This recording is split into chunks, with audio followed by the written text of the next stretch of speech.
नमस्कार. मी निहाल ढालाय आपलं सहर्ष स्वागत करतो N15 न्यूजमध्ये. पाहूया आजच्या ठळक घडामोडी. कोरोची पंचायत समिती निवडणुकीत आनंद सूर्यवंशी यांची मुसंडी. सर्वसामान्य उमेदवार म्हणून मतदारांचा कौल. हातकणंगले तालुक्यातील कोरोची पंचायत समिती मतदारसंघातील निवडणूक सध्या कमालीची चुरशीच ठरत आहे.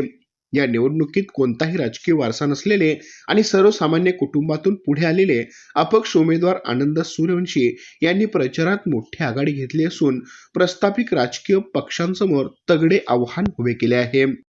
कोरोची मतदारसंघात अनेक वर्षापासून ठराविक राजकीय गटाचे वर्चस्व राहिले आहे. मात्र यावेळी आनंद सूर्यवंशी यांनी सामान्यांचा माणूस ही प्रतिमा घेऊन निवडणुकीत रिंगणात उडी घेतल्याने राजकारणाची गणिते बदलली आहेत. कोणत्याही मोठ्या पक्षात झेंडा खांद्यावर न घेता केवळ जनसंपर्काच्या जोरावर त्यांनी रॅली आणि कोपरा सभांचा धडाका लावला आहे. सर्वसामान्य घरातील तरुणही सत्तेत जाऊन लोकांची सेवा करू शकतो हा विश्वास त्यांनी मतदारसंघामध्ये निर्माण केला आहे. सूर्यवंशी यांचा प्रचार हटके नसला तरी तो अत्यंत प्रभावी ठरत आहे. आमचा माणूस आमचा उमेदवार अशा घोषणा देत तरुण वर्ग मोठ्या संख्येने त्यांच्या पाठीशी उभा राहताना दिसत आहे. विशेषतः महिला आणि ज्येष्ठ नागरिकांशी वैयक्तिक संवाद साधण्यावर त्यांनी भर दिला आहे, ज्यामुळे प्रचारात ते इतर उमेदवाराच्या तुलनेत 2 पावले पुढे असल्याचे चित्र आहे.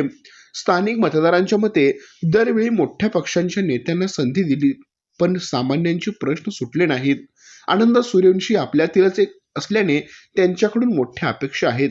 त्यामुळे त्यांना मिळणारा प्रतिसाद पाहून प्रस्थापित पक्षांच्या उमेदवारांच्या गोट्यात चिंतेचे वातावरण पसरले आहे.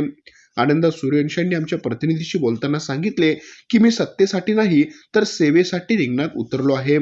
कोरोचीच्या जनतेचा मिळणारा उत्स्फूर्त प्रतिसाद हीच माझी ताकद आहे. आमच्या प्रतिनिधीसह पाहत रहा N51 न्यूज.